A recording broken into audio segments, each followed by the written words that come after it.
I remember getting onto my bike, putting my helmet on, putting my music on in my helmet, and then I remember waking up 3 days later in the ICU.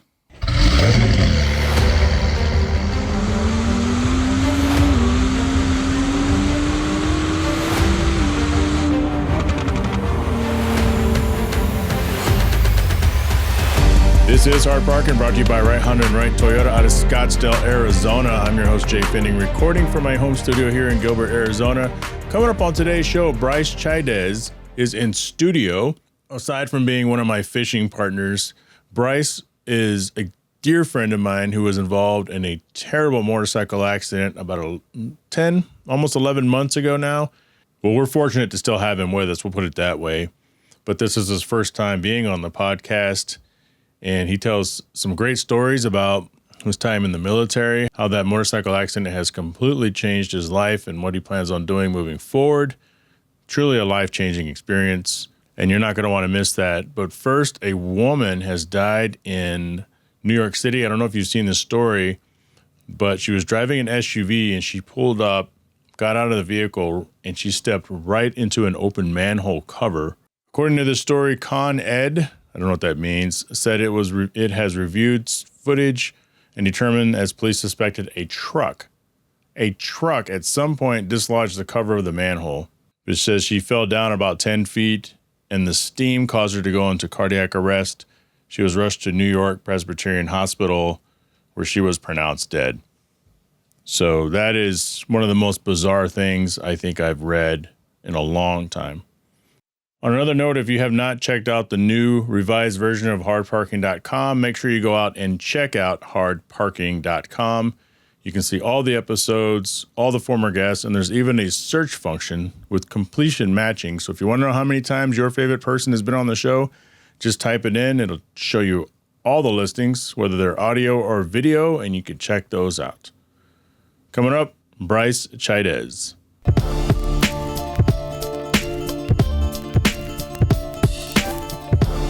Brice Chaidez. Yep. Said your name right? Yep, you did. Welcome to Hard Parking. Thanks We've for known having each other for a long time. God, there's so much stuff we could talk about, because, I talked about you. How long has it been since the accident?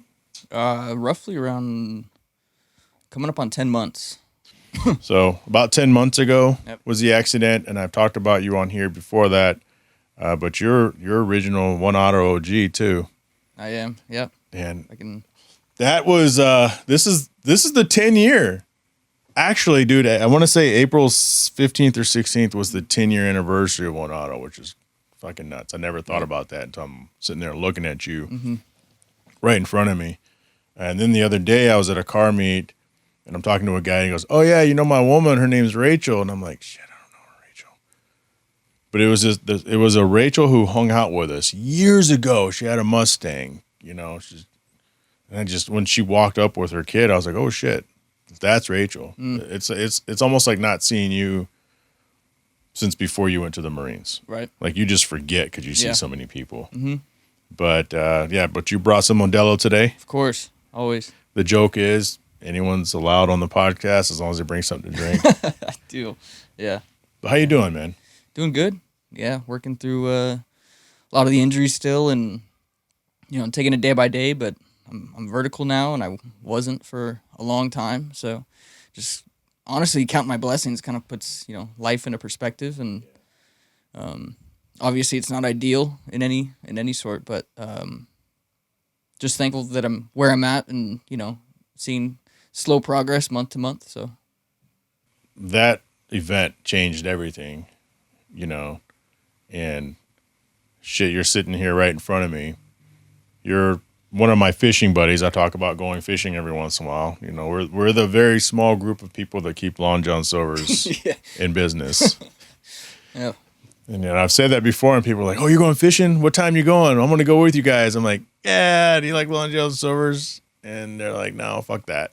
I'm like, well, that's what it is. So how's PT going? Good. So I think it was probably last month was my last of it. No kidding. Yeah. So I spent about 2 months in the rehab hospital doing, 4 sessions of PT and OT every single day. And then finally, when I was able to actually walk on a walker and take a couple steps, I got sent home and got outpatient therapy. And at right around the 9-month mark is when the VA stopped approving it through insurance. Oh, fun. So I mean, they gave me a lot, which it obviously needed, and I need more, but still happy with the amount they gave me. So just kind of doing my own stuff at home now. Trying to get out and about and move my body and stuff. So, you want to kind of take us through that event? Yeah. Because I feel like how many weeks? It was just less than a month before that when we went to, I want to say, AZ Track Stars. Right? Yeah, because at the garage. That was in June, I believe, wasn't it? Was it? I don't know. I know it was hot as shit. May or June. Yeah, it was hot. Yeah, it was hot really and hot. Humid. Yeah. And it had just happened weeks prior. Mm-hmm. Then it happened. Mm-hmm. What do you remember from that? So actually the day of, so it was a Saturday. And so morning wake up, one of my riding buddies calls me and said, "Hey, there's a bikes and breakfast out on the west side if you want to meet up and ride." So it's like, sweet, Sure. So get up, meet up with him. We ride, it's probably an hour ride. We're on the east side, riding all the way to the west side for bikes and breakfast at Go Easy out there in, I think it's Peoria.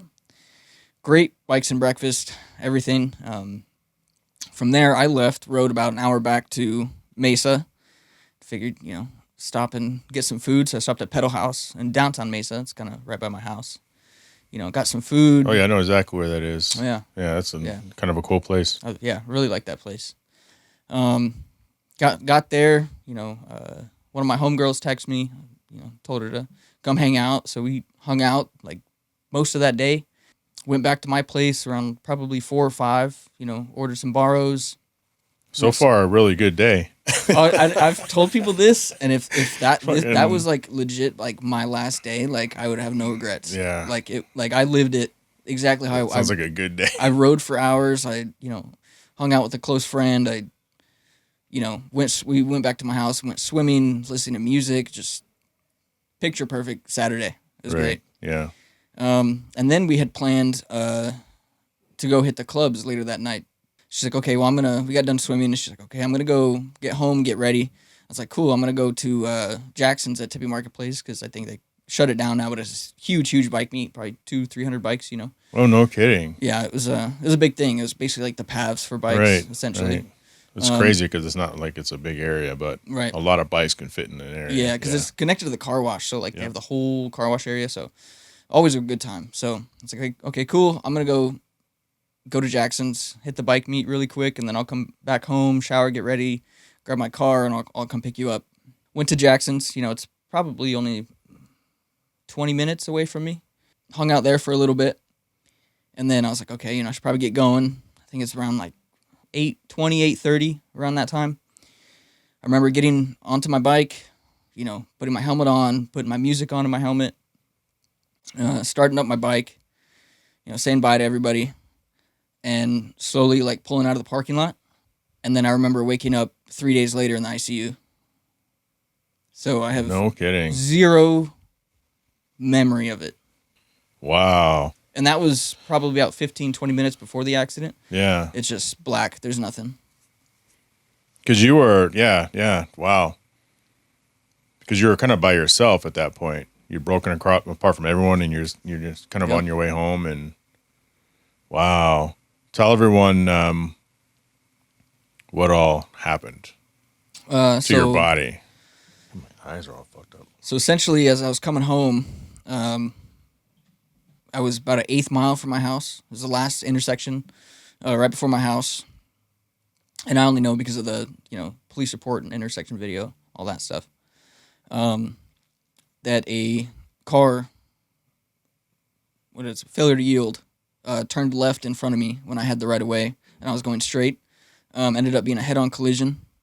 I was probably, 35, 40 feet from the bike.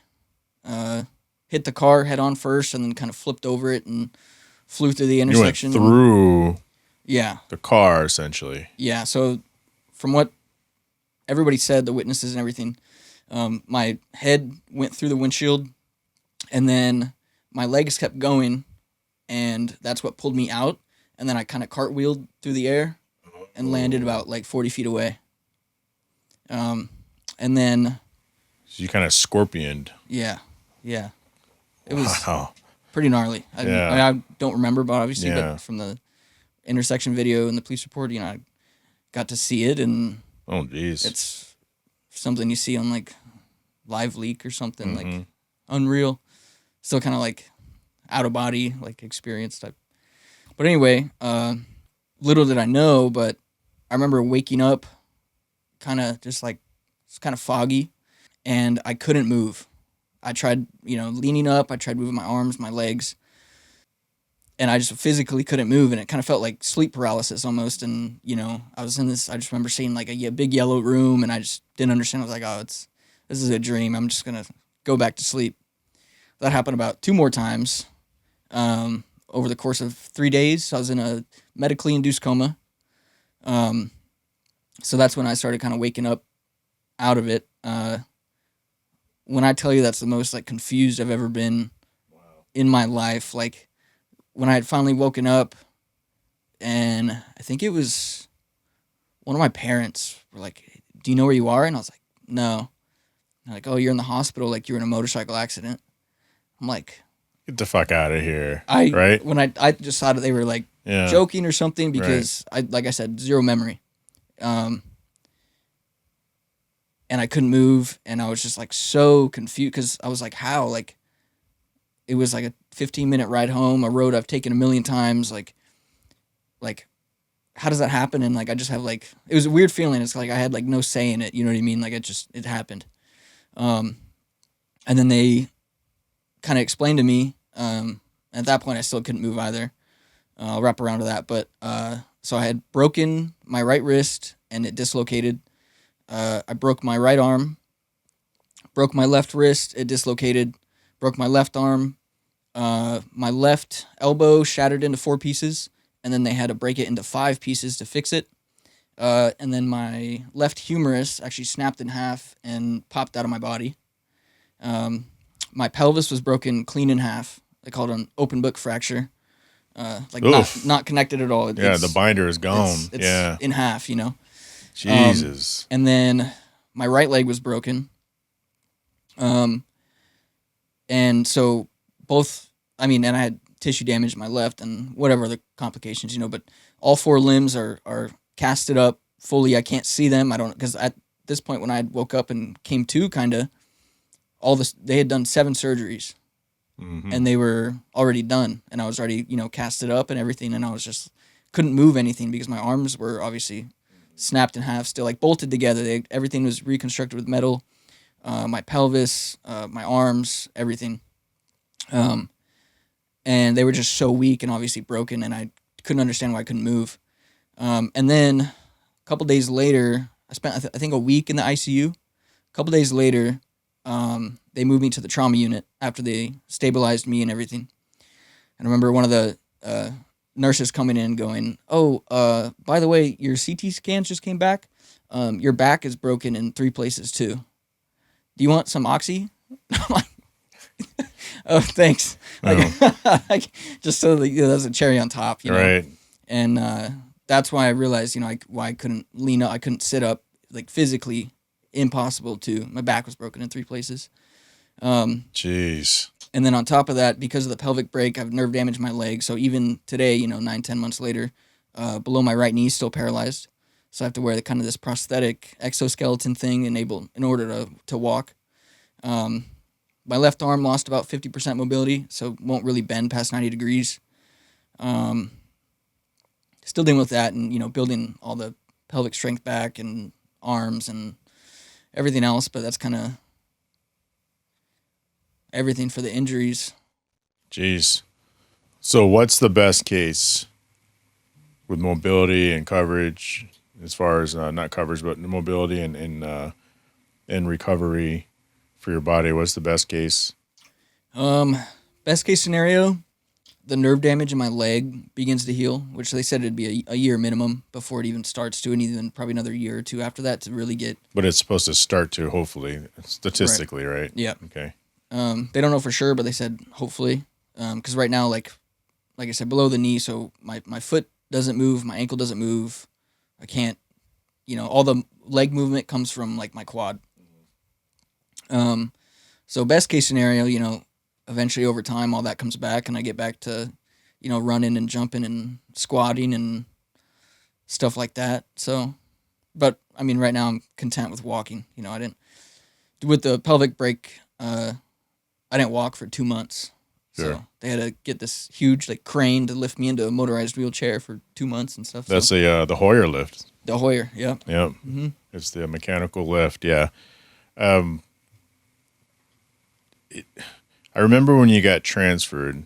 That's when most of us were able to come and get you. And shout out to Chris for updating everybody continuously. But so I got the notification, like, hey, what's up with Brice? I'm like, what do you mean? And then that's when I started kind of calling around and trying to figure out what's going on and started telling people. But man, it's like you're so fortunate to be here, and we're fortunate to have you still with us because holy shit, that list of injuries. There had to have been some time, especially early on, where you're like, F this, right? Because I don't know. I mean, the mental strength it takes to kind of get through that. And they say, yeah, you're going to be able to walk in X amount of time. And if I'm laying there, I'm like, yeah, whatever. You're telling me whatever you think I need to hear so that I don't fucking lose it. Right. I mean, you're sitting in front of me now. Did you think that was realistic 9 months ago? So because it was so severe and, the paramedics who saved my life in the intersection, the doctors who got called in at, 2 a.m. to do 7 emergency surgeries, all of them told me after the fact that I shouldn't have made it. Right. Like there's no way this kid. Zero way. No way. Yeah. I had internal bleeding at some point too. Like they said it's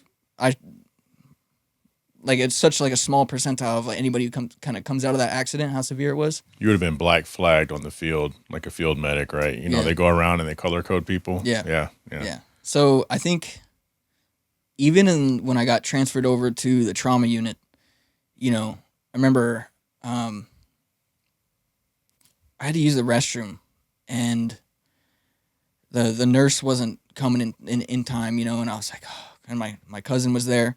And I was like, hey, you're just going to have to help me sit up, and I'm going to put my arms around you, and I'm going to use my leg that I can feel to like limp over to use the restroom. At that point, I didn't realize like how far out I was from doing all those things. Oh, wow. Like I didn't sit up on my own out of bed for, I think, probably a month and a half. Like just physically didn't have the strength of my arms, my back, my core. Obviously didn't walk for 2 months. Like early on, like I didn't realize like how long it was going to be. And then once I got to the rehab hospital, they're kind of just focused on the small things. They're like, okay, let's, the first time I sat up was like 2 weeks after the accident, and it was by 2 or 3, physical therapists holding me up. And at that point, my back was still broken in 3 places, and it hurt so bad that I had to go back down after like 10 seconds, Yeah. But then that was progress. And the next day, try to do, 15 seconds or whatever it is. They did tell me with the nerve damage, it would take a long time. But I was so focused on just like the small things that I couldn't do that I was trying to do and the therapy was trying to get me to do. Mm-hmm. But yeah, there was points where I was like, yeah, like why can't I just like rewind? I'll take the car. I won't go to the bike meet, and I just like, and then obviously not remembering anything. It was like so frustrating when I was like, I don't know, basic things you take for like sitting out of bed, Yeah, the little things. And I'm like I used to be so active, sports, this, that, whatever. Pineapple. Yeah. Yeah. And now I can't even sit up out of bed on my own. Like, it was such like a trip, you know what I mean? Yeah. So there was points where I was like, screw this, but yeah. at that point it was sink or swim. I can sit there and feel bad for myself and be stuck in this situation, or I can, work through the pain, push myself in therapy to hopefully get better faster. And so I knew still now I want to get back to where I was. So it was kind of like a sink or swim. You can lie down and accept defeat, or you can push through the pain, and which I'm glad I did, because obviously they told me I wouldn't walk for 6 months with that pelvic break. That. I remember you telling us that. Yeah. So do you think a lot of that, and we're definitely going to shift to this in a little bit, but I wonder, was some of that just instilled in you from going through the Marines? I think so. I think the resilience out of everything. And also I was just really pissed off that I couldn't do all these things. So a lot of the things the therapist like, okay, we can take a break before we do the next set or before we do this. And I'm like, no, like let's go now. Like, they're like, are you sure? I'm like, yeah. It was kind of just like out of spite, because I was so mad at nobody in particular, but just the situation I was in. Situation, yep. Just so mad that I wanted to get out of it. And I think the Marine Corps probably has a big part of that, definitely, resilience and determination. But also I was just really mad at the situation I was in. So you probably don't remember everybody who stopped by. Maybe you did, but how many times do you think you were asked if you would ever ride again? Oh, I still get asked today. Yeah. I still get, a couple TikToks and Instagrams of, a couple million views about my riding stuff, or I made one about the accident that did hit a lot of views, and all the comments are filled with that. And then people I know, I would get asked all the time. So probably, hundreds, so, but I think your answer has been pretty definitive. Mm-hmm. It's like, holy smokes, man. Like I said, we're so lucky that you're still with us. And like I said, I've known you for a long time. Tell me about the Marines. I've never asked you any Marine stuff. I know that my mission for you in the Marines was for you to stick a One Auto sticker on like a tank or a chopper or something, and you would send pictures, you'd post pictures online, and we'd be like, yeah, Brice, he's growing up. He's a man now. Right.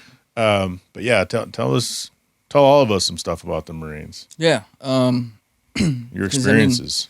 You met me when I was probably 16, 17? Yeah, it's crazy, right? All the OG One Auto members. You were one of the One Auto kids. I refer to you guys as the One Auto kids, like Andrew and Rachel that I was talking about earlier. There's a few of them. Right. Yeah. So at 18, graduated high school, enlisted in the Marine Corps. Chose a combat support MOS. Got put with amphibious assault vehicles. So they're called AAVs, and they're essentially a big tank that is also amphibious, so they can drive off the back of a Navy ship, land in the water, float most of the time, and then kind of assault a beach, but also do land operations, because it's how far out do they have to? Can they drop those? Pretty far. Because the shelf it varies. You know what I mean? Mm-hmm. Yeah. I'm forgetting all the numbers, but there's like a certain. I think the farthest I landed out was probably 15 clicks. Which, holy shit! Yeah. So a click is about a kilometer, right? Mm-hmm. Oh, I was thinking maybe 100 yards, but no, that's way out. We'd splash off ship, and you could not see any land around you. Oh, that is cool. You'd be pushing sometimes 3-4 hours. You remember being nervous? Yes. In those things? Yeah. Those AVs, they say they don't float; they just sink slowly, because it's a 56,000 pound tank, armored tank. I mean, at 56,000 pounds, and you're telling me you're gonna drop it into the ocean, drive it off the back of a ship into the ocean. So very nervous, but I think I worked very hard at my MOS and becoming knowledgeable and working my way up through leadership. What's MOS? Military occupational skill. Okay. So essentially your job. That's why you have your MOS. So amphibious assault vehicles was 1833. So it's just essentially your job, So I kind of just really minded my P's and Q's and really put effort into really learning the MOS and the ins and outs and the mechanics side of things, and became really good at it, to the point where if something did go wrong, and things went wrong all the time, that I was prepared and I knew, evasive actions and stuff like that, to where I could, lead the Marines under me, because I know I was scared when I first did all that Sure. stuff. You know what I mean? And then I knew they were scared, so I had to be that, get really good at my knowledge and everything and experience, so I could lead them through that. So, Were you always the cool Brice, or were you did you experience all the movie shit where you had to be like an asshole for a while, but even though that's not really you? So I think within the Marine Corps, it's very obviously probably the strictest branch, for a reason. We train the hardest, and I think with a sense of that, because a lot of the times when you're in garrison mean, you just stationed kind of on base, Right. Camp Lejeune, North Carolina, Camp Pendleton, and you're doing training events. Things can go wrong. There's happened so many injuries and deaths that happen in, garrison training. You know what I mean? Yeah. So I think you kind of have to instill that seriousness and like just how serious it is, because stuff in garrison can happen. Right. So it means being hard on, the lower troops. So yeah, you're an asshole. Yeah. Yeah. But I think, I still talk to a lot of the Marines that were under me today, and still keep in contact with all Sure. of them. And they were just so thankful for like how much I taught them.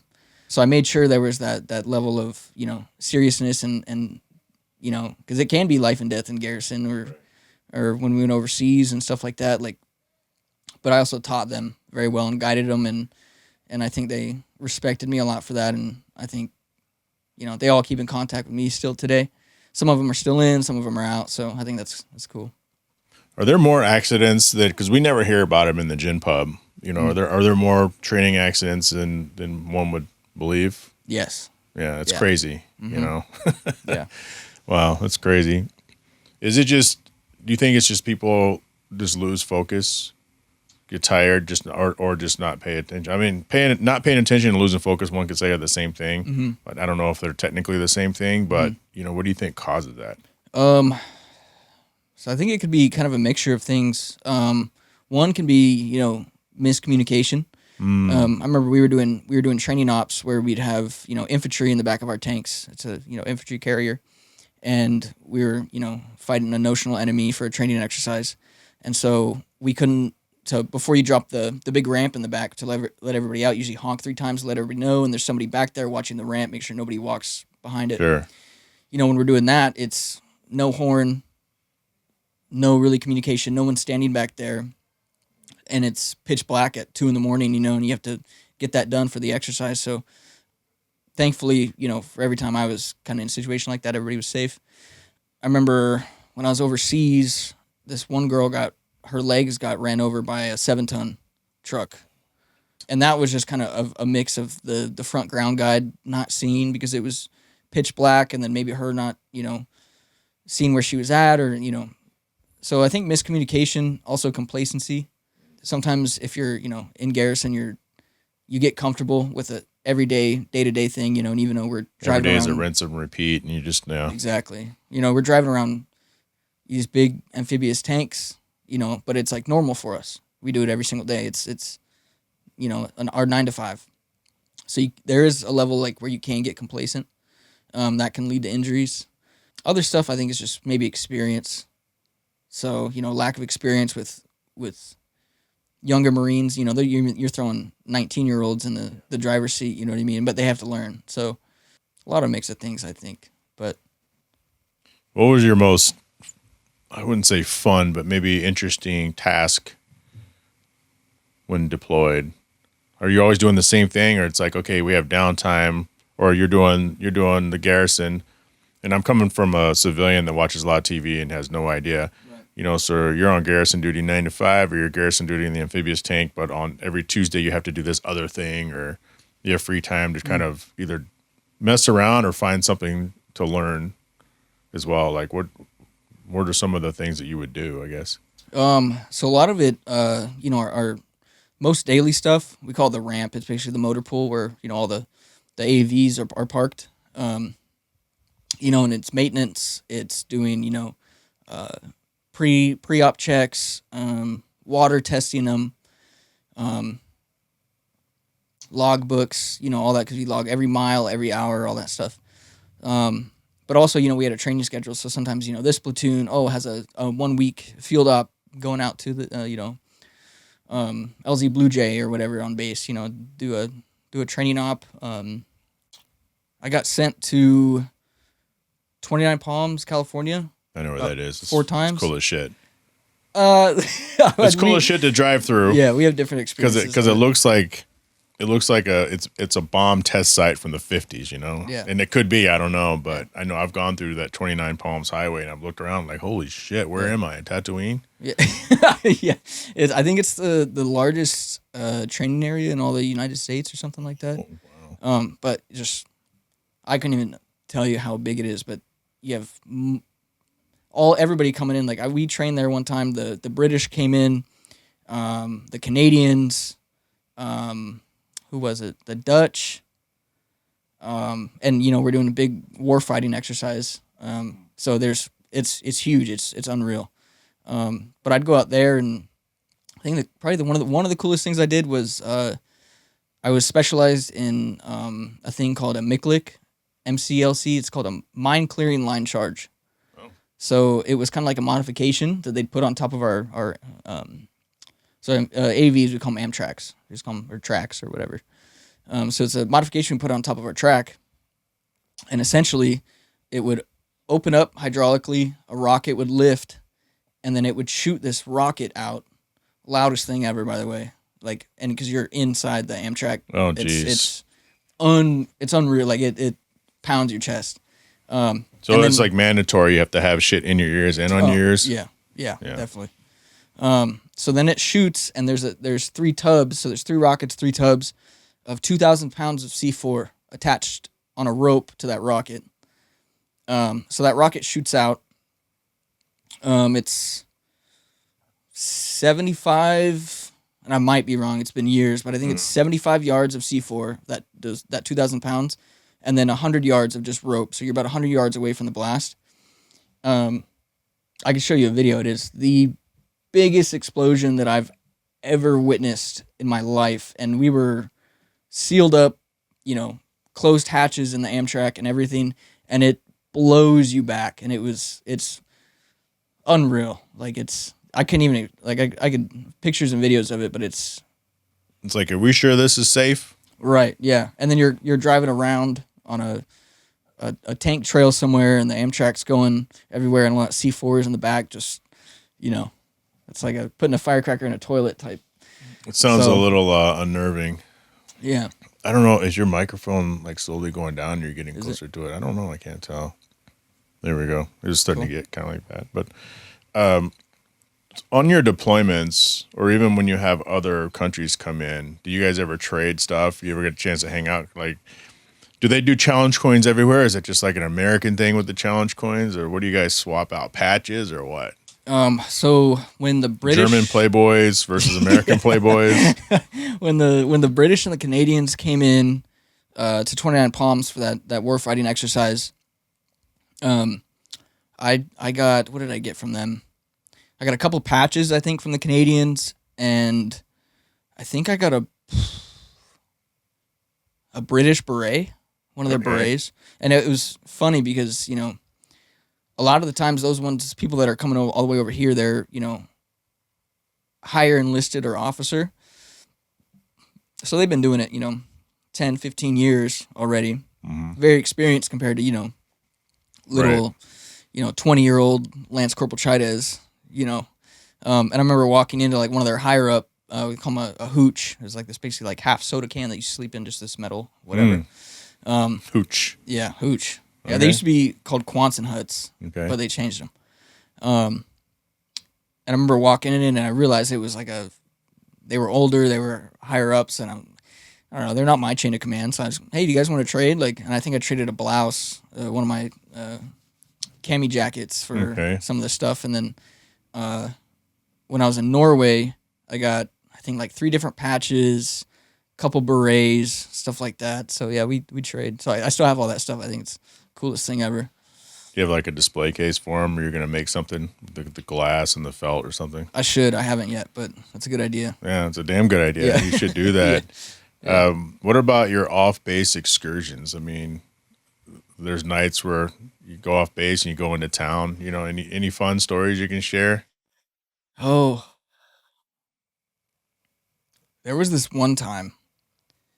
So I was stationed for the most time. I was lived in California. Did other exercises all over the country and stuff like that. But I think for the majority, I was in Camp Lejeune, North Carolina. And so they have Jacksonville out there, but it's basically just a Marine base town, really small, kind of ghetto. And then about an hour away, they have a town called Wilmington, North Carolina. Oh, yeah. And that's all basketball people know where Wilmington is. Yeah. Michael Jordan's house. I went and saw that. Yeah. But it's essentially just a college town on the beach. And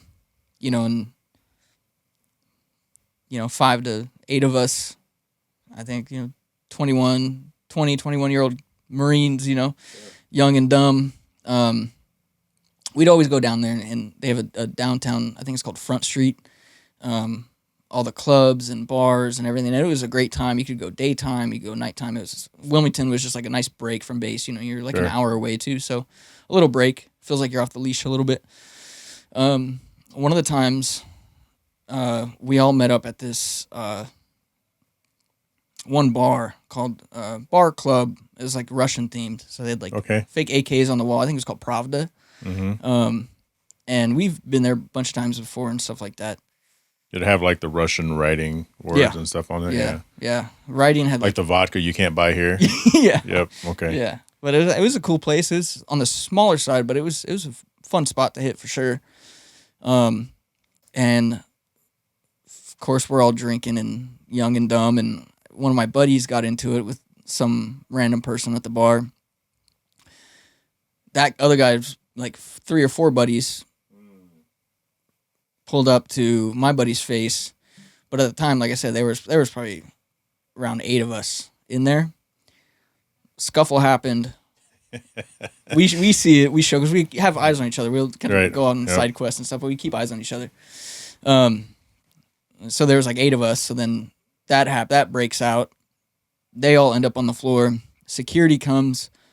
I can't remember who it was. You probably wouldn't even want me to say his name anyway, but starts fighting security because security is trying to kick us out. Sure. Then the other security guards come. Every group has that one. Yeah. Well, it turned into all of us because he starts getting hit by Well, because you're a unit. You know what I mean? You guys are there together. Yeah. But yeah. I would have been fine with security just kicking, but then it we're drinking, it had turned into that. Little do we know, the whole bar clears out.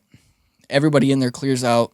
This guy and his buddies are on the ground, security's on the ground, and we're all just kind of looking at each other like, this isn't good. Because I don't know if you know, but if you get in trouble with the law, even, off base, you get double punished on base. So, like, if you get, a speeding ticket, they can take away your driving privileges on base.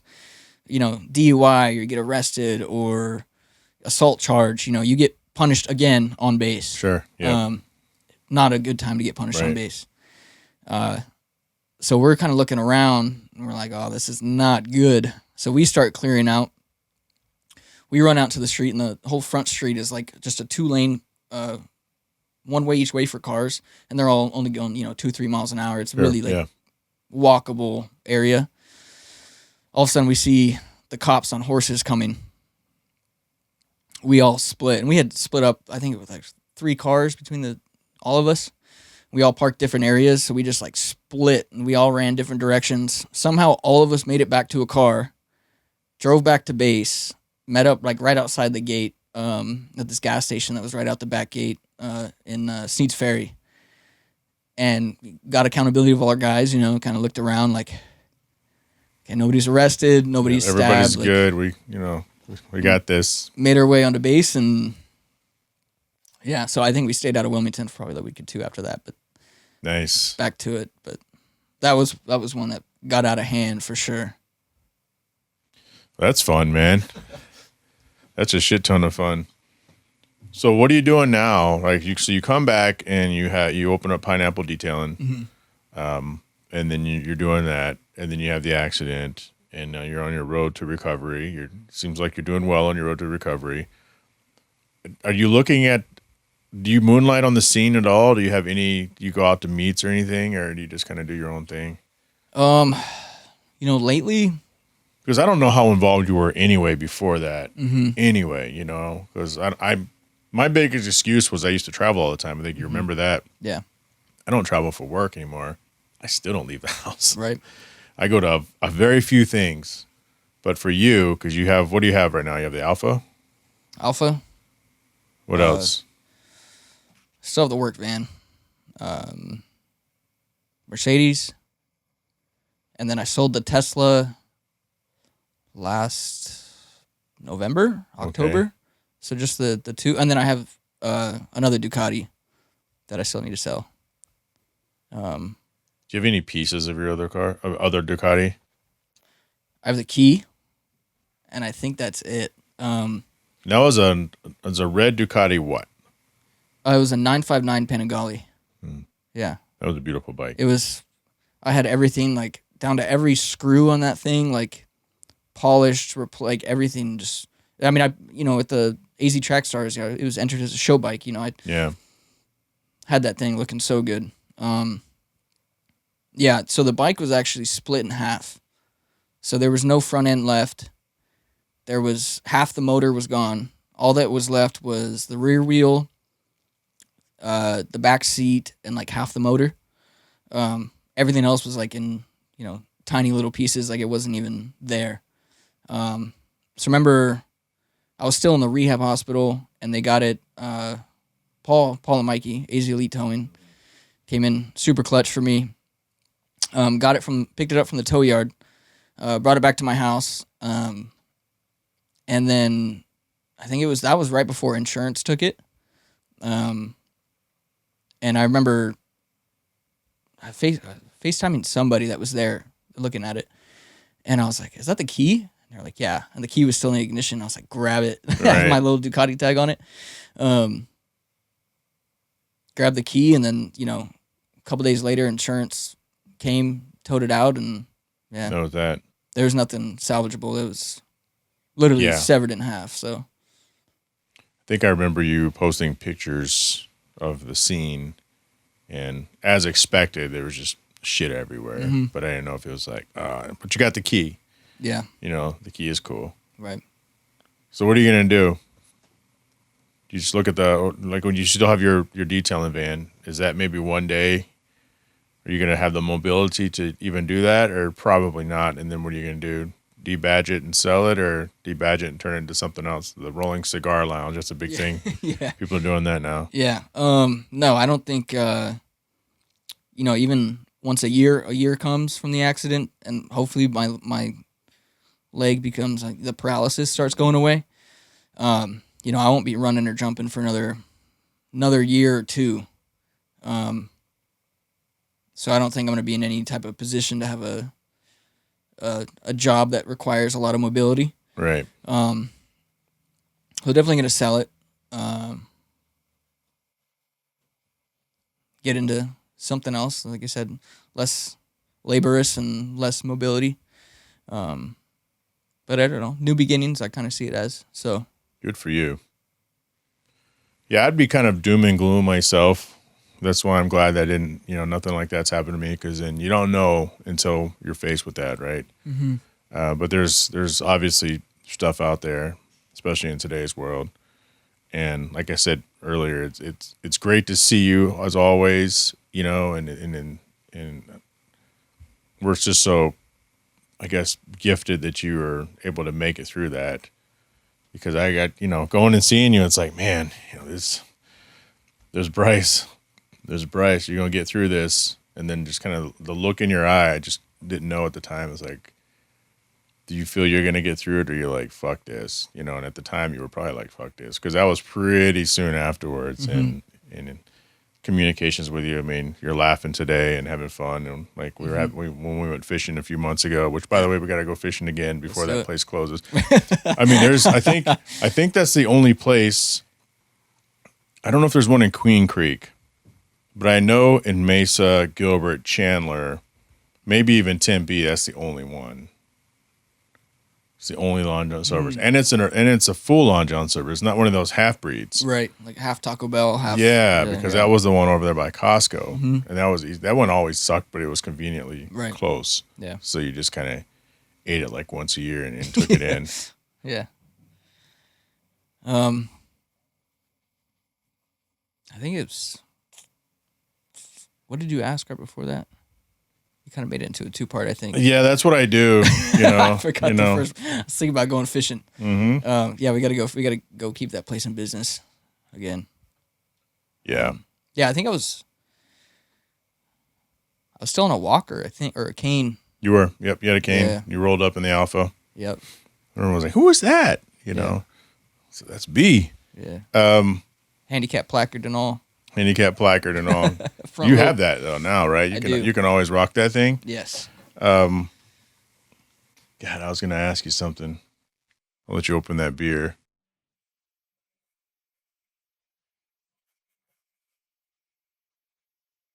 What do you do with your spare time? Lord knows you have plenty of it. Right. Yeah. You Netflix? You do any of that crazy shit? Oh, I try not to bed rot. I feel so unproductive, and I feel like I'm, not getting my body better. So a lot of it is at home therapy. Even if which I don't watch too much TV, I'll watch a series here or there, but I'll throw in some music and just do some at home therapy. A lot of stuff that they showed me at outpatient. Work different muscle groups, work my back, my core, my legs, my arms, all that stuff. So a lot of it's therapy. Been trying to get back into throwing darts. Oh. Yeah. Is that what you were doing in the Corps? No, actually. I picked that up after I came home. Just by coincidence, and got really into it. And now I think, Like, I'll be honest, I didn't know people like... When I think of throwing darts, it's always some movie, some dive bar. Some dart shark scene. Yep, people are throwing darts, and then there's always a fight. Every one of those movies, there's always a fight. But I didn't think of someone actually picking it up and becoming, I play really with good at it. I play with Paul a lot. Okay. So we go to these, there's a couple leagues and stuff, and No shit. No, it makes sense. That makes sense. last Friday actually I won a blind draw tournament and got like $100 cash. So what's a blind draw? What does that mean? So you play basically duos, right? But you enter, and then you get your partner is randomized. Oh. And then you basically just That's play the blind draw. 2v2. So I won one other time there a couple weeks ago, then I won this last Friday. So that was cool. So I'm trying to get back into darts. It's a little hard with having zero feeling in my leg and zero strength to kind of get there. And obviously, my arms and all that stuff, all the metal that's reconstructed. But I think getting back into it. So trying to stay occupied with that, therapy. Try to get out and I kind of have experiences, like I was trying to go to a lot of spring training games, going out to dinner with friends. I think like last October, I was still on a walker. Last December too, going to like Schnepp Farms. They had the Halloween and Christmas themed things. I just like, I think getting out and walking and moving around and pushing myself a little bit, even if it hurts, just to go out and do things. I don't know, just being kind of thankful for my life, enjoying the little things. So Yeah, I would imagine things are just different now. Yeah. Like your whole outlook. Because I'm sitting here listening to you, and I'm thinking to myself, wow, yeah, you got to just keep pushing and doing stuff. Because, like, I don't, despite what some people think, I'm not watching TV, but I am sitting on my ass all day between my day job and my side hobbies. And I should really get out more, because it's almost like I'm taking advantage of the opportunities that I have, where I could have it almost all taken away and having to work myself, back into it like you. Right. It's kind of different to think about and reflect on. What about the friend groups? How have people been? Everyone's like, hey, Brice, what's up? Or do you feel like people's like slowly forgotten about you just because you're no longer on the scene? No, I think, any animosity towards people? Honestly, no. I mean, with those first 3 days that I was in the hospital, I have zero memory of who came to saw me. People said I was cracking jokes while I was rolling out for surgery and whatever. Zero memory. Yeah. Right? Nothing. but they were saying there was 20, 25 people in the ICU room at all times. And then even after, like even now, I mean, you see somebody, get into, say, a car accident, or they get injured, or they, break their arm. 2 months later, I mean, everybody has their own lives and they still move on, right? Yeah, and yeah. they have their own lives to think about and focus about. Like I said, it's been almost 10 months, and like the amount of support that I have from everybody in every aspect of my life is just like, Gotta feel good, man. it's unreal. Like, it's just like the people that I've like surrounded myself with, and like so many One Auto people still reach out even today and check how I'm doing. And I'm like, wow, like still, like, I'm still going through all this, but not everybody knows that, you know what I mean? And I'm not gonna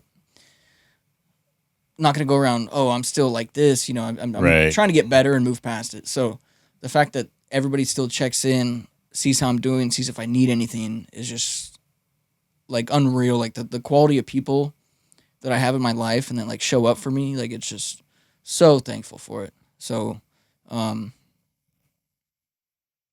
yeah, I mean, if anything, I'm kind of closer with a lot more people, because even people that were, friends with, I'd see them at, events or whatever, and wouldn't talk too much. But then, now they show up at the hospital, they're checking in, we're hanging out, just kind of stuff like that. Like, it's just, like I said, the quality of people has just been, the amount of support is like genuine support, not just a check-in this far down the road as well. Because some of them, I'm still going through a lot of stuff, because you can see my Instagram stories. I went and saw my best friend out in San Diego last weekend. We're out having mimosas and doing whatever. I'm still limping to my mimosas, but, I'm not going to highlight that, right? Sure. So people see me out doing things, but the fact that they're still checking in and supporting, like, including yourself, you're a great example. You know what I mean? Like when we were, what was it, the food drive? Oh yeah, one less. Yeah, one less. Yeah.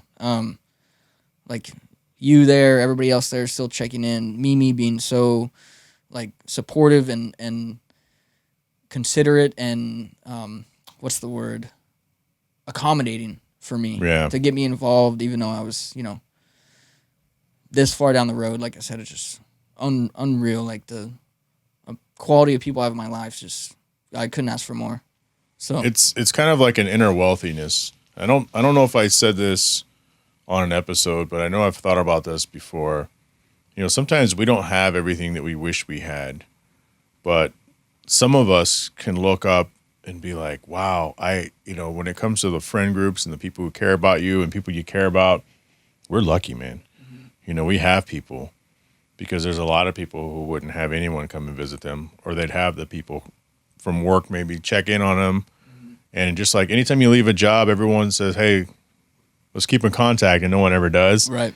I think it's easy for that to happen to a lot of people, but, not people like us. We're fortunate. And that's like that heartfelt internal wealth, Mm-hmm. That, people measure it by money, but I measure it by relationships. Yeah. Because at the end of the day, that's all there is. Right? Yeah, definitely. Yeah. Because, I mean, money couldn't have, like, I could tell you when it all happened, I was like, I cared about my health, and that was it. And that's what put it in perspective. I didn't care about, at the time I still had the Tesla along with everything. I had both bikes. I had, this, that, whatever. I didn't care one bit about it. I realized like how minuscule a lot of the things that I was like kind of complaining about day to day were, and how in reality, in the grand scheme of things, nothing matters except your health. Yeah. And the people that were there for me, like money can't buy that, you know what I mean? So I was super appreciative, If someone watches this or listens to this that may have recently gone through something similar, what would you say to them to keep them going? It's a really good question. That's probably the only good one I've asked this entire interview. No, man, There's like so many thoughts that could run through my Because head. I'm 100% sure you've had some dark thoughts and some dark times, but not today, and you've made it 10 months later. Right. I think if somebody is kind of, going through it, you gotta find that thing, and it almost sounds cliche, but I can kind of dive deeper into it. You gotta find that thing that motivates you. So my thing was how active I was before. I was playing sports. I was running around. I was, jumping off the roof into my pool. Like, you know what I mean? Like everything I was doing, like my motivation was, and it wasn't even something I had to think about. It was just something like internally, like I wanted to get back to that. And I still do. And that's still what pushes me today. But like I said, I could have sat around feeling bad for myself, trying to get, people to feel bad for me, or I can get up and push myself and get better. So I think it's, sink or swim for sure. You got to find that thing that motivates you and run with it. Something that, not something that you think about that you try to make motivate you, but something that like internally like really pushes you. And for me, it was how active I was before and how I wanted to get back to it. And so someone can't give it to you. You have to find it. Exactly. Yeah. A good deal, man. You got anything for me? We can just leave the mics on and bullshit, or yeah, sure. Thanks for having me. Appreciate it. Well, absolutely. You're on your second beer. I haven't finished my first. There's a lot of stairs coming up here. There are. That's why I asked you. Yeah. I go, hey, how are you with stairs? Yeah. The studio's on the second floor. Yeah. But it's crazy. So we have these Modelo's and stuff. And is that your beer of choice? It is. Yes. How about the Modelo Negros? I just recently bought those just to try them, because we usually have Modelo's in the house. We have Pacificos. I'm a big Pacifico guy. But Modelo for sure. Why is Modelo your drink? It just is, or is it like a family thing, or? No, actually, I feel like. I feel like not a lot of people I know. Some of my cousins and stuff, but I think when I started on beer, I think I started on Corona. Oh, I was like, oh, this just tastes like gross water. Like it's Thank you. Corona has an excellent marketing team. Yeah. It is shit beer. Mm-hmm. And I say if you have to add a lime and salt or anything to something, Right. it probably wasn't that good to begin with. Yeah. You're not really enhancing the flavor. You're covering it up. You're covering it up. Yeah. I've had that conversation with Yvette. She goes, I like Corona. I go, no, you don't. You just think you like Corona. Yeah. You just like the commercials. Yep. I started with Corona. I didn't know better, and then kind of went to like some ciders and stuff, and I just couldn't find what I really wanted, and any American beer just tasted like piss to me.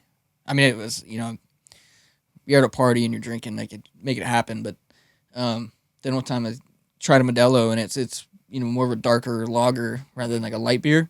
I was like, oh, this kind of has some like substance to it, and it's pretty good. And it should become the go-to. Like I'll drink Pacifico or, I think I like Pacifico because it's a little sweet. Right. But it doesn't make me tired like a Dos Equis does. Because we have Dos Equis too. We pretty much will drink anything in this house. I pretty much drink anything in this house. But yeah, I think that's probably why. But Modelo, it's a nice flavor. But I'll be honest with you. I don't think I've had it. I had it years ago in my younger 20s when you just drink anything someone hands you. But we started buying it here because a guy my daughter used to date would always bring Modelo's over. Little Spanish dude. Where is he from? Should I take another one while we're on it? Yeah, sure. Why can't I think of the country? I can't think of it right now. Starts with an H. It's a very common southern. Honduras? Thank you, God. Jesus Christ. That's funny. Yeah, a Honduran guy would drink Modelo all the time. And I think we stopped drinking it here for a long time Because when they weren't doing their thing anymore. But then at some point I'm like, hey, I'm going to buy some Modelo. Now it's in our regular rotation. yeah. When you're doing all your marine stuff and you're traveling around, do you try like the local beers? Oh yeah, Especially when you're in other countries, you try what they have. I think the trippiest thing regarding that, I was in Norway, and we were they brought us on base on one of the Norwegian bases. And so we got Libo. It's called Liberty, which is essentially, you can leave base and you have, free time. Oh, I thought you were naming a beer. No. I'm like, Libo beer? Liberty beer? Is it like American? So we just call it Libo, like it's Liberty, it's your free time. So me and two buddies, Maldo and Nunez, it was so funny because they were both brown as well, right? And so keep in mind, we're so far. Are you Mexican brown? Like, what are you? Yeah, Mexican brown. Mexican brown, okay. Yeah. And mind you, we're so far north in Norway, we're in the Arctic Circle, that the sun doesn't even come up. You get about 4 hours of ambient light from the sun behind the mountains, and then the other 20 hours of the day are pitch black. So they have to take like vitamin D pills with their breakfast and everything. Sure, yeah. So they're all, blonde hair, blue-eyed, super white, right? And then they teach English as a second language over there. So a lot of the younger people know, pretty decent English. So we go out into town, get off base, we go out into town, and they had this big grocery store. And so we go in there and we're looking at all the beer. Now it's all in Norwegian. I don't read Norwegian. Yeah. And this is when I deploy, 2020. So I wasn't 21 yet, but drinking age over there is 18. So yeah, most places outside the United States is like 18, 19. Yeah. So I was like, let's go get drinks, Sure. So we go out, we're like looking at all this stuff, and they're in like weird colored cans and everything, and we're like, I'm gonna try some of the local stuff, while I'm here. When are you gonna get to try a Norwegian beer in Norway in the Arctic Circle never. again? Right. So never. Even if I don't like it, I'm gonna drink it for the experience.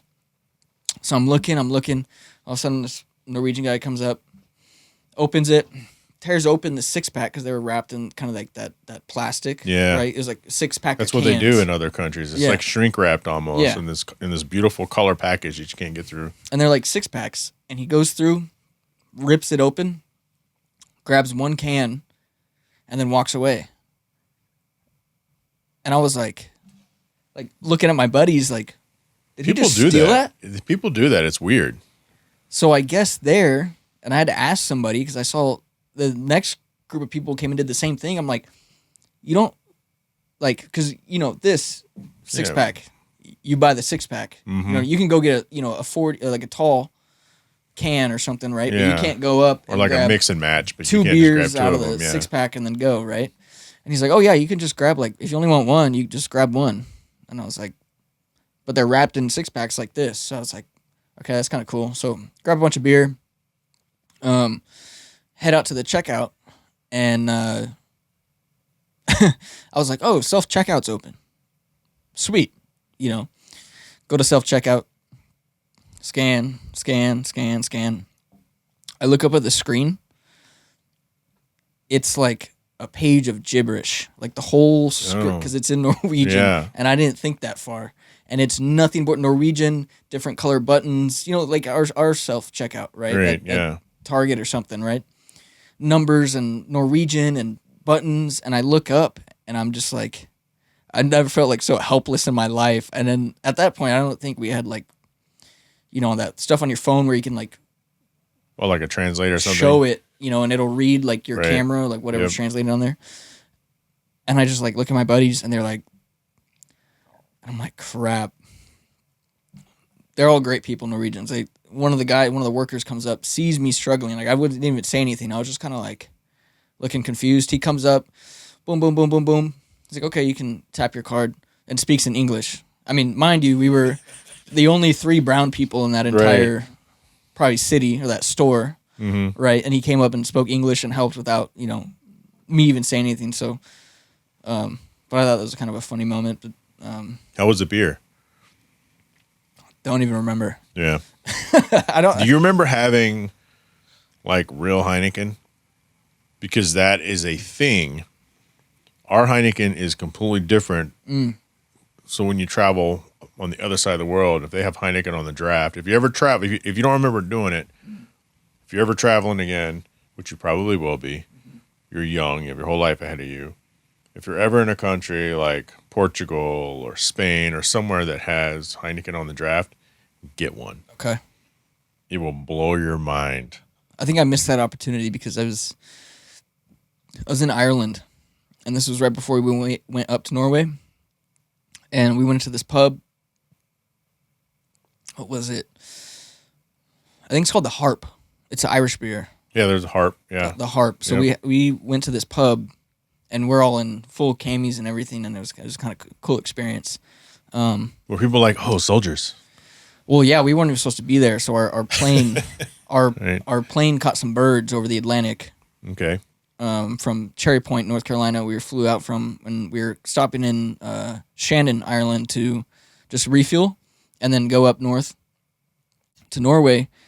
And they were, doing the checks, and then they realized, oh, some birds flew in the engine. The engine's not working. Loaded us into the airport. They're like, it's probably gonna be a couple hours. They're gonna fix the plane, and we'll be back on our way. That night comes, we're all sleeping in the airport.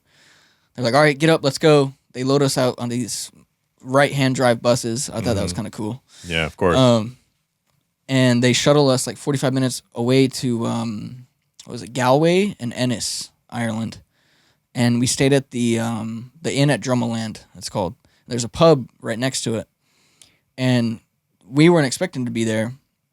Fast forward, it took 2 weeks to get that plane fixed. Oh, shit. So we were in full camis, gear, everything in this civilian hotel in Ireland, with all the civilian workers that they looked, like what's going on, because we're not trying to startle anybody. Every time you're walking through the lobby, right, all eyes on you. Yeah. Yeah. But there was a pub next door, and all our bags were on the plane, so we just had our camis and a backpack, a salt pack. I'm gonna go to the pub, you know what I mean? So you're wearing the same shit every day for like 2 weeks? No, they had us pack it's called an assault pack. It's just a backpack, essentially. Oh, okay. Like a tactical backpack. Right. But we loaded our skivvies into there, skivvy shirts, skivvy shorts, socks, hygiene gear, stuff like that in this backpack amount. Because they're like, oh, we'll probably spend the night there, and then tomorrow morning we'll come back. It was like a week or two, something like that we stayed there, and I went over to the pub, and I was like, I'm 20, like I've only right. You're not even advanced in your drinking. Like I wouldn't have known what to drink when I was fucking 20, 21, 20, till I was fucking 30. I only know now because I'm fucking 50. Right. Up to this point, I've only had clear liquor in the barracks. So that's kind of what I walked into it. You're the crowd that says I hate tequila, because you've never had real tequila, right? Yeah. And I think it was the Harp I had. Yeah, the Harp, Irish Harp. And they had it on draft, and the pub was like a picture-perfect pub. Like, it was like dim-lidded, full wooden bar, wooden table. Like, it was like, you think of an Irish pub in your head, that's what it was. I think it was called, it was there a bunch of drunk Irish people in there singing? Because that's the part of the thought in my head. Cool. Yeah. No, they were in like bow ties and stuff serving beers though, so that was kind of cool. Wow. It was super like Irish. O'Shanigans or O'Flanagans or something like that. I got a picture of it somewhere, but really cool experience. And then so our superiors told us, I don't care if it's 18 over here, you're still under, the UCMJ, Universal Code of Military Justice. So if you're not 21, you can't drink. I'm on deployment. Okay, in Ireland. Yeah, we're stuck here while our plane's getting fixed. I got you. And luckily, I was new to the platoon because I got selected for that deployment because they took all kind of selected everybody who they wanted to go, and so lucky enough, they wanted me there, so I got selected, so I got moved to this new platoon. So the higher ups really didn't know me, our staff and stuff like that. So when I'm in the pub, they don't recognize the face, so I was able to do that. It was kind of cool. So you're a car guy, maybe not hardcore, but enough to be like One Auto and stuff. Mm-hmm. I know when I travel with Yvette, this drives her crazy, but I do it all the time. Everywhere you were deployed, were you always kind of looking around at the vehicles? Yes. Yeah. Right? Yeah. Like, oh shit, that's a Ford car, or that's a this, right. or that's a that. Or you like loading up your phone with pictures for a while until you stop taking pics? Yeah. I think the coolest thing was seeing, like you said, the cars that they we have brands here that make certain models that are here, but the same brands make models, over in Europe that we don't see here. Exactly. Some of them are cool as shit. Yeah. Much cooler. Yeah. Which in Ireland, Norway, it was mostly like, small hatchbacks, 4-door hatchbacks or crossovers, maybe not even probably crossover size, but, and in Ireland, it was cool. We'd be out there smoking cigarettes in the parking lot, looking at this freaking rainbow in the distance. It was all green, and all the cars there are right-hand drive, and I was just like, and a lot of them were regular, just kind of commuter cars, but I was like, that is so cool. Like, all of them, like, and then models you don't see, so it was pretty cool. Yeah, with the Peugeots and all those, the Citroens, and then all the wagons, right? And Yeah. they love wagons there, whether they're little or they're Audi wagons or Mercedes wagons, and the average size car is like a Honda Fit, or it's like, wow, this is tiny in America, but over here it's like the average car. Right. Do you remember, like, what was the most stunning thing? There has been some point where you're like, wow, I feel like I just stepped out and just looked out at, like, God's creation of land or this or that. There had to have been something. Do you remember anything like that? I have such a good answer. That is like such a great question to ask. So we were out operating in Norway up in the Arctic Circle, and it's nothing but snow. It was, negative whatever, snowing, freezing rain. Like I said, only 4 hours of ambient light from the sun a day. It was pitch black the rest of the time. Remember, we were on our Amtraks, and we were doing a push with some of the reconnaissance Norwegians in their armored vehicles.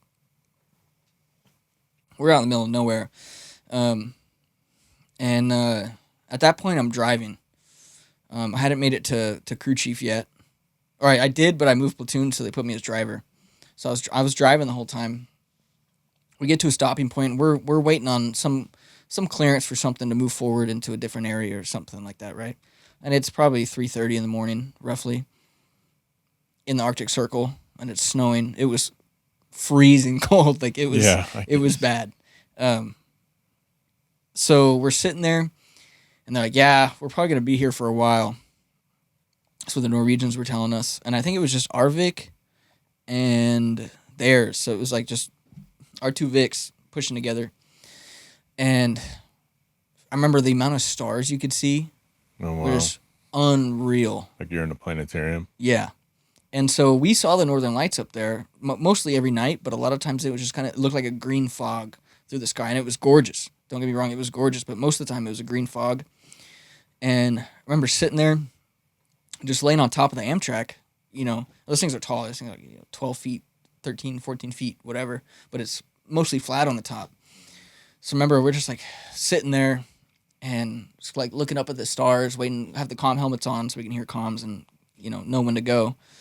All of a sudden I see like this like white light kind of like start to form in the sky. I was like, yo, look at that. And I was like, that's like more northern lights, I mean, we were there for however many months, but it was the fucking lizard people, wasn't it? The UFOs. Yeah. So the guy in the turret, he grabs the rear crewman. He's like, yo, come up top. Start looking, it starts turning purple. When I tell you, it literally looked like a fence like this that started to form out of nowhere and go like this in the sky. Like it was a big wave, like yes, a fence waving like or that something. was like standing straight up. A ribbon or something. And it was purple, it was green, it was blue, it was white. It was like, and flashing, color changing while it's doing like this stand-up wave thing throughout the sky right above us, like huge. Right. I was just like, that was one moment where I was just in such awe. Like, because we had seen the green northern lights the whole time. But it looked like the northern lights, and you've seen the Polar Express, and they're on the back of the train, and it starts to form, and they start dancing, and it's flashing purple and white and green and blue, and, like a northern lights from a movie. That's what it was. And that was the one time we saw them like that. Wow. And I was lucky enough to be sitting on top of the Amtrak, waiting to push. To see that, because that was the only time I saw him like that. The rest of the time it was just green, and that was like, I don't even know how to explain. Like, I was like, no way, that's like natural. Like, how is that like what I just saw was real. It wasn't somebody with like a lighting show, and it still like amazes me to this day. Like it was just unreal. It was I couldn't comprehend that it was natural. That's crazy. Like, so it was gorgeous. Those are those things, man. Those are those parts of nature that when you see them at that moment, nothing else matters. Yeah. It's like when you're in an airplane, you're flying 30,000 feet up, and you're looking around at the ground, and it looks like literally a computer chip board. It's like nothing matters down there right now. It only matters once you're back down there, but when you're in the sky, it's just your brain goes to a different place. And when you see stuff like that, these modern marvels, ever see anything so sus you question it? Like, are those Northern Lights, or is this like this whole UAP thing? Yeah.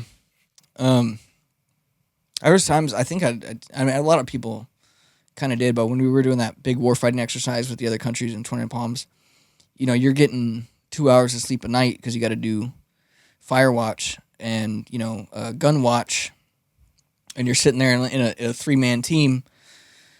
One's laying down on the M240, posting watch. The guy next to him is a spotter, and then you got one guy sleeping for 2 hours, and then you rotate. So then the one sleeping goes with the gun, the one on the gun goes with the spotter, sleeps. So you're up for 4 hours, sleeping for 2 between like 10 p.m. and 6 a.m. So you probably get, 1, maybe 2 hours of sleep if you're lucky, split up.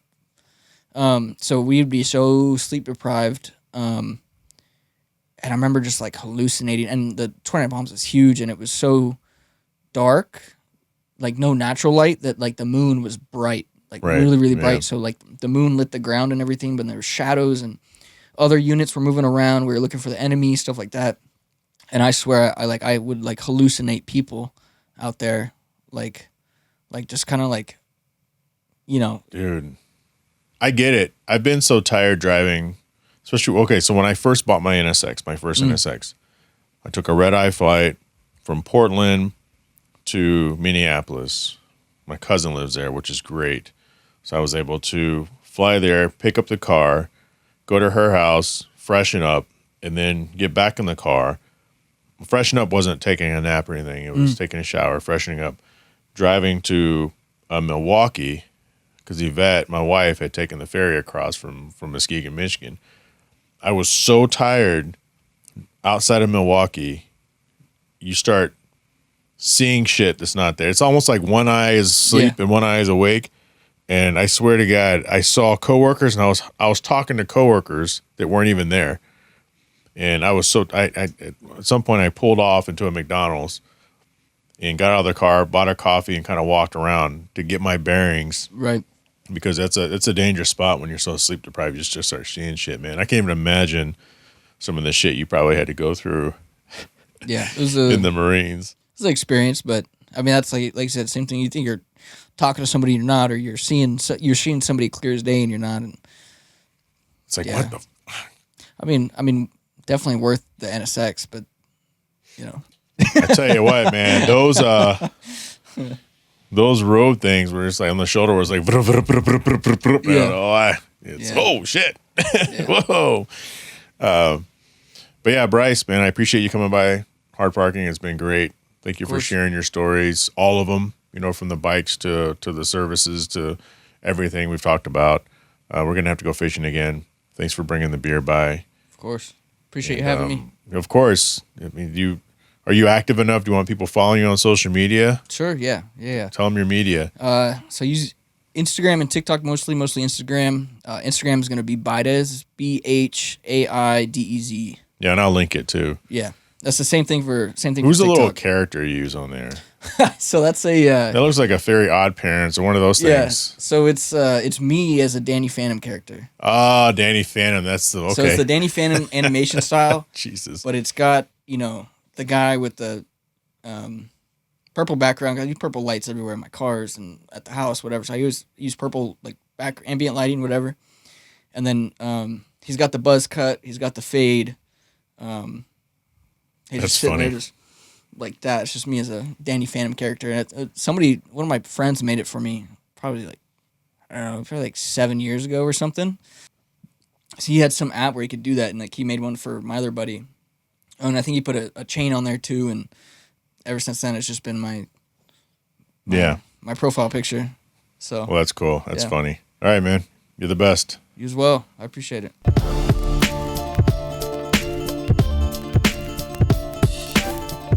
Wow, I hope you guys enjoyed that with Brice Chaidez.